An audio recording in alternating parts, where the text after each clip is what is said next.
Hey, welcome to Modeling for Gmod Part 3, which is basic model. In this tutorial we will actually start modeling. And here are basically quick steps. So we start with obviously launching 3ds Max, creating model, texturing, exporting to SMD, writing QC file, compile and test. I'm going to explain everything in detail. Also, I just realized something. If you remember from the previous tutorial, I said one VTF file can be used by many VMTs. That's actually true, but you need to create basically placeholder or a dummy VTF file so that 3ds Max can use it in the application. But I'll go through that later. It's just a note. So let's start by launching 3ds Max.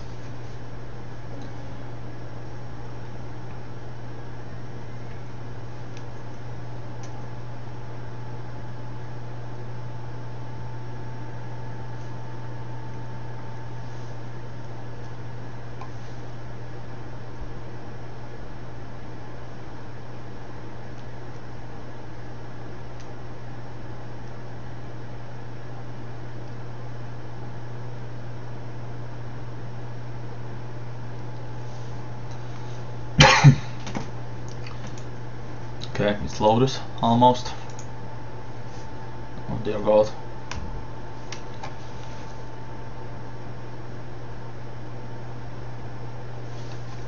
Okay, that's loaded, that's fine. So this is basic model, and I think we should just make 3 walls as one model and apply different textures to them. That should be more than enough for as an example or basic model to compile, and it should look pretty much okay as well. So let's just start by creating walls. Actually, just a note, I suggest you go to customize unit setup, and if you have set to anything else, set to generic units, make sure they're ticked, because these units are the same units as source engine mapping units. Like if you ever used Hammer editor for mapping for source engine, you know the units, and these are exactly the same units. So this will just help you kind of estimate the size of the model. So let's just create the wall, set its height, this is the height, set to 128, which is this default, well not default but standard wall height in source engine, with yeah, and 32. So that's a bit too much. 16. Yeah, 16 is fine. So that's one. Let's create 2 more. So to just like copy object, you just hold down Shift and drag one of the 3 axes. Sorry, I can't spell that word. Anyway, just dragged like this, and just press 2 copies. Yeah. So we have 3 walls. Oh yeah, just a note, this is not going to be 3 separate models, it's going to be all one, because the models in Gmod are made, or source engine in general, are literally made, one scene is one model. So whatever happens on this scene, this file, whatever you see right now is one model. So that's it, yeah. Let's start texturing. Oh yeah, by the way, up to 2012 I think, 3ds Max version 2012 I think, we had a different materials editor which looked like this. So every sphere is different texture basically, or material, but it's exactly the same as the new one, except the new one is a bit more extended in possibilities. So I'm going to be using that as an example because it's it's a bit more harder to use. But if you're using this, you just click on this, like just wait, I'll explain to you right now. So to create a material, we right click on empty space here, materials, standard, and that's it. Double click and we have settings dialog. For the classical view, sorry, compact, for the compact view you just select this and that's it, exactly the same thing. From this moment you just follow the steps I use in what's called Slate Material Editor, except instead of double clicking this you just click once and use. So double click, click diffuse. Diffuse map is basically the main or the basic color or texture of the object. So this is the main thing you need to change. So press small square, bitmap, and browse to our textures. Brick, yeah, open. That's it, that's fine. I'll actually can close for time being.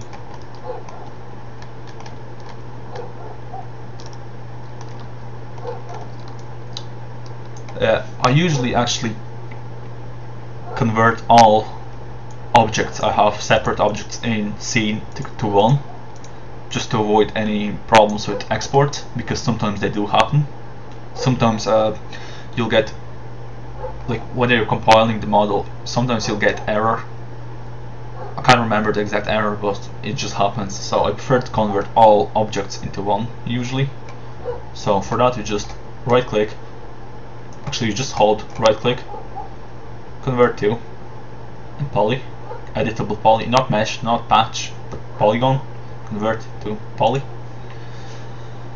and then you click attach and you select the object you want to attach. That's it, that's simple as that.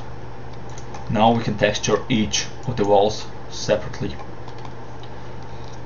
Yeah, just a note, vertex, it allows you to select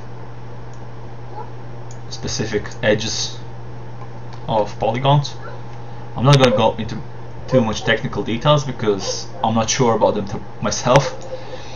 So, but mainly the main modes you'll be using for selection is polygon, for selecting one face specifically, or element to select specific object that we just attached together.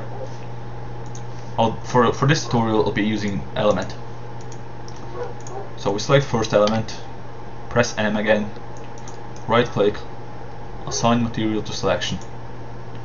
Now if you want to view the textured version in viewport, you right click and show standard map in viewport. That's it, it works. Sides are messed up because they're not properly textured. I'm not going to go through, like in this tutorial, I'm not going to go through advanced texturing, like changing all these sides to match perfectly or look better. I'm just going to focus on this front part looking as good as possible. So right now it's a brick wall, that's fine, it should be fine in game. Don't mind these edges for now. I'll go through advanced or more complex texturing later on. So let's do the same thing with the second wall. Again, press M, materials, standard, double click and select our second texture, red, minimize. So again, select the second element now, right click, assign material to selection and show standard map in viewport. There, two different walls. Yeah, now about the thing I mentioned in the start of the video about creating placeholder or dummy VTF file. I just realized like recently the problem with this is if we press materials and create new material and we try to reference it, we cannot reference the VMT files. While in Source Engine it will, like technically 3 textures will exist, 3ds Max does not realize that. He needs the actual VTF file. So we'll just need to create a temporary placeholder or a dummy texture, which we will not actually use later on. So we just copy this, whatever, and name it brick02. because 3ds Max is looking for VTF file, but Source Engine will look for VMT file. So that's the main problem with this situation. Is after you compile model, you won't need this, I'll show you later on, but make sure the dummy file is named the same name as VMT file. Otherwise it's gonna be looking like, if I just copied this, it's gonna be looking for this instead of this. So now we can reference it as well.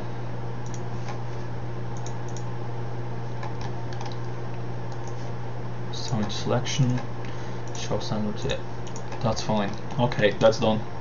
That's literally bare minimum model finished. Now we go to export, browse to our folder, and save it as SMD.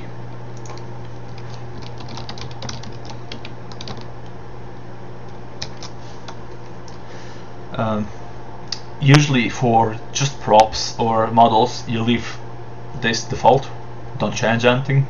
If you're creating animations, you export sequences, but I'll go through that in the future tutorials in animation. So that's fine, no problems. Minimize. Actually, we could close now, I suppose. Yeah. Now the next step we need to do is create a collision model. So for that, oh sorry, got mixed up. Not collision model, but QC file. QC file basically tells the compiler how to compile the model, where the materials are located, what the model will be called as, its physical properties, and stuff like that. So I'll just create the basic.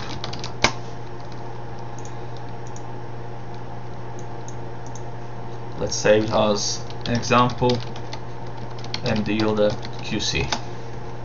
Okay, now we can start writing the QC file.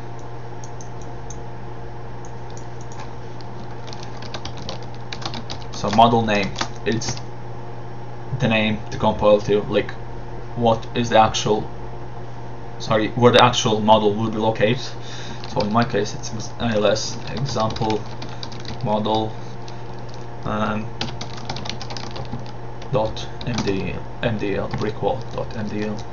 So that's where it's going to compile.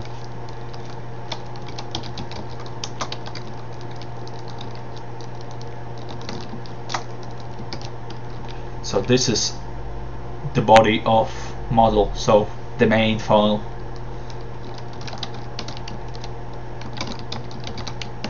Which is example mdl.smd, so what we just made. So this is the main basically property we need to specify as well. Source prop is telling what kind of material will, like physical material or physical properties, will the model inherit. So this can be prop or glass or metal or even brick. Like brick exists. You can actually find the list of source properties in Source Engine on Wikipedia. It's a huge list, and I only know the basic ones like metal, brick, concrete, grass, I think, sand, and what else? Item, I think, is one as well. Well, anyway, you can find it out yourself. Oh yeah, by the way, this is optional. You don't need to specify it. If you want, you can, but otherwise the models, the default source prop will be generic, which is just object. This is the part of textures. This tells model where to look for the textures. So in our case, it's ALS example model. That's it. The textures are there. Sequence idle.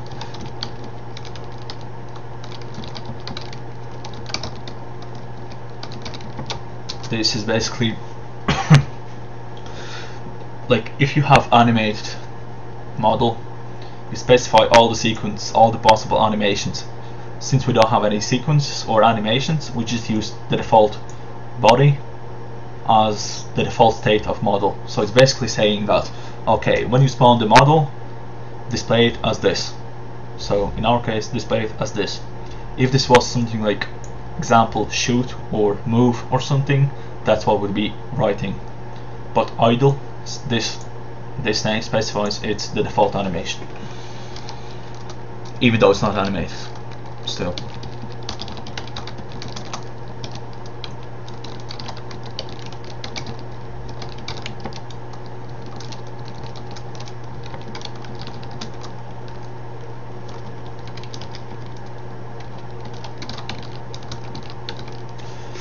Now, collision model. This is basically a model, or how do you describe it? Yeah, it's basically a model which tells the source engine how this model is collided, like where is the collision. So if you can shoot through it, there is no like if you just spawn object and you can walk through it or shoot through it, but it's still spawned as object. Like you can't see collision models. They're just what's the best example would be. So basically collision model, you can't see it, but you can kind of perform actions with it. So if it's a wall and has no collision models, you'll see wall and you can walk through it and shoot through it. If it's a wall and it has collision models, you see wall but you can't walk or shoot through it. That's as simple as that. Mass, well, obviously how heavy it is, and concave, it's just kind of the type of collision. I'll go into that later on in the future tutorial on advanced collision models. So this is literally the bare minimum we need for compiling. Oh yeah, by the way, since this is a basic model, I didn't create separate collision model. I'm just using default. It's going to automatically generate it, because this is not a complicated model, it's going to do it automatically. So we're done. Before we compile, actually you need to make sure that this path exists already in your Gmod directory, otherwise the compile will fail. So let's just create models als,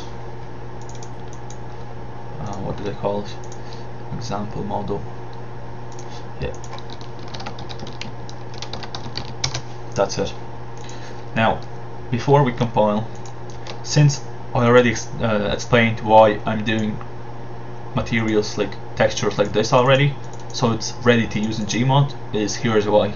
Because now we just literally copy these, go to Gmod directory, paste, that's it, we're done. No other modifications are required. So let's compile the model. So we launch GUI Studio MDL, run. It's just giving us a warning that episode 2 paths are not set, but that's okay. Orange box, Gmod, load QC file, and here's our example MDL. You shouldn't really edit any of these, to be honest. They're just additional settings you may need in future if you want. That's it, compiled. These warnings, like, it's just a warning, it's not an error, but it's just saying that the collision model is not as it should be, like, because I'm using the same as body basically. So I'm in game. Let's test the model now that we compiled. So to browse your own model that you just compiled, you just press browse, then from games it's like Gmod, and you'll see your folder. So in my case it's ALS example model. Here it is. It works fine. As you can see, the first texture, the default we made, it's just literally texture, nothing else. The red texture we made, and the third texture we made with the shader for shininess. As you can see, there's a bit of a reflection. Well, there's no reflection here. Yeah, don't mind this. I'll go through that later on. And yeah, since I didn't build any advanced collision model, I can't shoot through the space, as you can see.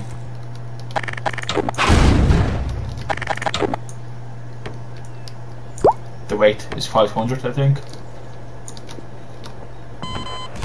Yeah, that works. Also, you can see you can toggle turn on collision models in game, showing wireframe. So as you can see, this is the collision model. Literally just a rectangle, that's it. There's no spaces here, no anything.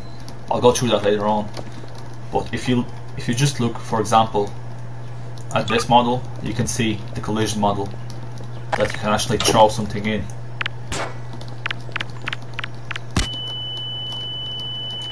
So yeah, that's the end of the tutorial. Thank you for watching.